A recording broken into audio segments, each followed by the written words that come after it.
शक्ति ना मिले, गुरु बिन मिले ना ज्ञान। गुरु नाम आधार है, गुरु बिन थो था ज्ञान। हे सतगुरु पूर्णचंद जी महाराज, आपका ओट आसरा लेके ये बागबाड़ी आज गांव औलू वाले में संत किशोरी लाल जी के घर में आज इकट्ठे हुए हैं। और सभी को एक आस है कि आप यहां मौजूद हैं। जैसे कि आप कहते थे, मेरी कोई बात नहीं, सिर्फ आपकी बात को दोहराना ही मेरा काम है। कि ये मत समझना कि यहां हम बैठे हैं, जिसकी असन्या है वो भी यहां बैठे हैं, मगर देखने वाली वो आंख नहीं है। गुरु रूप मेरी साथ संगत जी, सभी ने मन को कागज करना है ताकि जो गुरु महाराज जी की बात है उससे हम रूबरू हो सके। अगर मन का बर्तन खाली है तो महात्मा के बैठने की जगह हो सकती है। अगर मन में ईर्ष्या द्वेष की भावना है, या मैंने सुबह वो काम करना है, ये काम करना है, वो है, तो फिर कुछ नहीं मिल सकता। दरबार पे आए हैं तो कोई इच्छा नहीं होनी चाहिए इंसान की। किसी भी दरबार पे जाइए, अगर इंसान इच्छा लेके गया तो वो तो बर्तन पहले ही भरा है। इसीलिए वो तो अंतर्यामी है, गट गट की जानते हैं, सब कुछ पता है कि मुझे किस चीज की कमी है, मुझे किस चीज की जरूरत है। बोलिए सच्चे दरबार की जय। के राम सुमर ले है मेरे मना, मुक्ति मिले ना गुरु पूरन बिना। राम सुमर ले है मेरे मना, मुक्ति मिले ना गुरु पूरन बिना। सतगुरु पूरन नाम दयाले, नाम दयाले। फिर मौका मिलेगा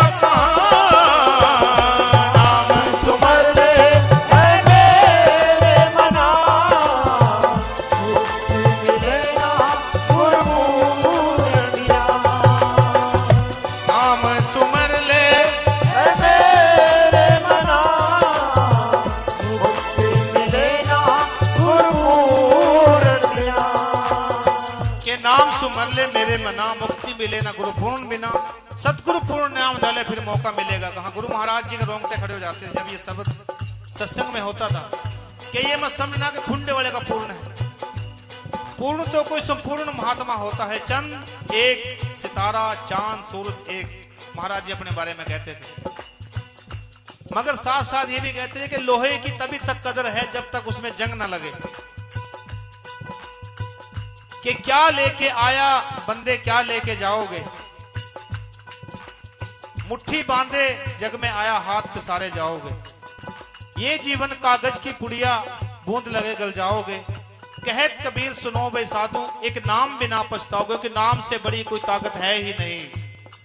इंसान जितना मर्जी तपस्या कर ले, जग भंडारे कर ले, गंगा स्नान कर ले, मगर नाम के सुमन के बिना, गुरु की संगत के बिना, गुरु की शरण के बिना सब कुछ अधूरा है। इंसान का जीवन बेकार है। इंसान संसार में ऐसी आया और ऐसी ना आया। इसीलिए महात्मा कह रहे हैं, सांसों की पूंजी लेके तू आया, नाम बिना सब व्यर्थ गवाया। जन्म मिला है अनमोल तुझको, ऋषियों में अपना पाप मिटाया। आएंगे आगे सब तेरे गुनाह, गुरु पूरन बिना। नाम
संसार में पता नहीं कितने तरह के नशे हैं।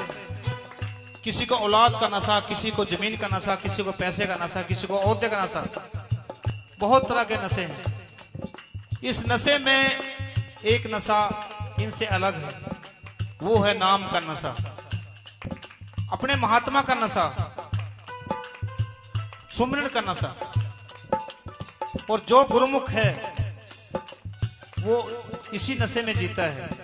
जैसे कि एक महात्मा सारी जिंदगी तपस्या करके जब बुढ़ापा आया और वो गांव की तरफ चला, शहर की तरफ चला, उसने कभी भी इंसान नहीं देखे थे कि इंसान क्या चीज है, क्योंकि बचपन से ही वो किसी महात्मा के शरण में चला गया था। और उसका महात्मा पूरा हुआ तो वह सारी जिंदगी जंगल में ही बैठा रहा, घास फूस खा के, कंदमूल खा के। उसने अपना जीवन परमात्मा की लाइन पे लगा के रखा। और जब 12 साल या 14 साल या 16 साल के बाद, क्योंकि महात्मा जब तक देह में था, जब तक उसको तपस्या की अनुमति नहीं थी, जब उसका महात्मा पूरा हुआ तो उसको कहा कि आज के बाद आपने तप करना है, ये धूड़ा आपका है। मगर जब वो अपनी आयु पूरी करके बुढ़ापे में उठ के जंगल से गांव की तरफ गया, तो गांव में गली से जैसे गुजरा तो क्या देखते हैं कि एक खेत आया, उसमें सरसों थी, सरसों में फूल था। उसने कहा परमात्मा तो कितना बड़ा कलाकार है कि सारे खेत में पीले रंग के फूल बना दिए, कुछ छोटा बड़ा है ही नहीं। और जैसे थोड़ा आगे गया तो आगे एक बगीचा आया, उसमें कुछ गेंदे के फूल थे, कुछ गुलाब के फूल थे, कुछ चमेली के फूल थे।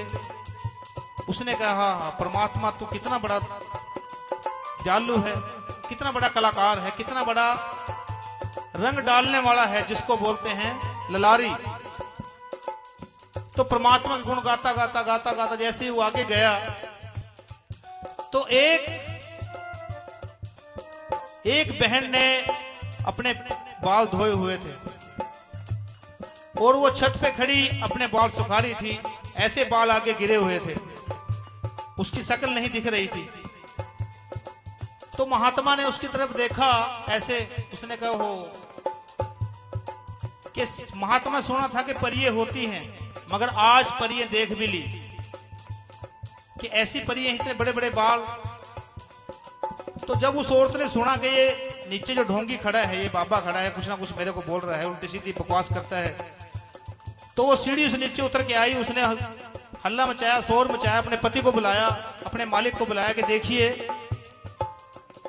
ये मेरे को क्या कहता है कि ये परी है, ये अच्छी है, ये खूबसूरत है। और वो फिर भी कह रहा है कि परमात्मा तेरी लीला अपरंपार है, तूने कैसी रचना की, तूने इतने अच्छे बाल बनाए, तूने इतने अच्छे इंसान बनाया, तू बहुत बड़ा दयावान है, बहुत बड़ा दयालु है, बहुत बड़ा कलाकार है। तेरे जैसा कलाकार संसार में दूसरा नहीं हो सकता।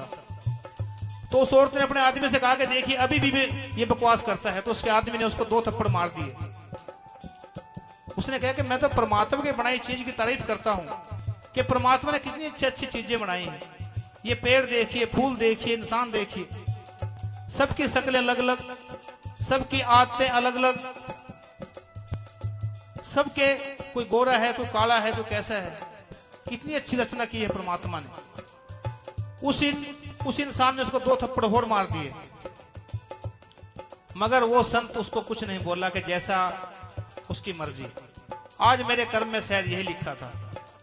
तो जैसे ही वो थप्पड़ खा के लात मुक्के खा के थोड़ी दूर चला, उसका आदमी अपनी औरत के साथ सीढ़ी पे चढ़ता था, तो सीढ़ी से नीचे गिर गया और नीचे गिर के मर गया। बोलिए सच्चे दरबार की जय। तो उस औरत ने फिर हल्ला मचा दिया कि देखिए इस आदमी ने मेरे आदमी को मार दिया, इस संत ने मेरे आदमी को खत्म कर दिया। तो दुनिया इकट्ठी हो गई कि भाई ये क्या हुआ। उसने कहा कि ऐसी कोई बात नहीं है, मैं इसको कैसे मार सकता हूं। ये तो 2 मालिकों की बात है। जब मैंने इसकी तारीफ की, इसने अपने मालिक को बुला लिया। जब इसने मुझे मारा तो मेरे मालिक ने इसका क्या हाल किया, ये मुझे क्या पता। इसमें मेरी इसकी क्या लड़ाई है। ये तो हमारे मालिकों की बात है, हमारे मालिकों की लड़ाई है। इसीलिए संत समझा रहे हैं कि हे गुरुमुख जीव आत्मा, जैसे महात्मा के पास कोई अच्छा कहे, बुरा कहे, माड़ा कहे, खरा कहे, खोटा कहे, वो कुछ नहीं बोलते थे कि परमात्मा तेरा उद्धार करे, बेड़ा पार करे, भला करे।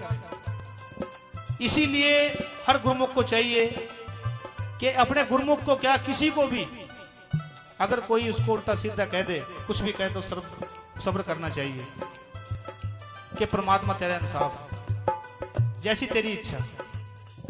ये गुरुमुखता की पहचान है। ये नहीं कि अगर मुझे किसी ने गाली दे दी या बुरा कह दिया तो उल्ट के मैं भी उसके साथ वैसे हो जाऊं, तो उसमें और मेरे में क्या फर्क है। इसीलिए महात्मा कह रहे हैं कि सारे धर्म के पुस्तकों में सिर्फ एक ही बात है कि नाम सिमरन कर ले। नाम के अलावा कोई भी दूसरा साधन इंसान का मुक्ति का बन ही नहीं सकता। जैसे कि नाम आधारा सब ग्रंथों का, नाम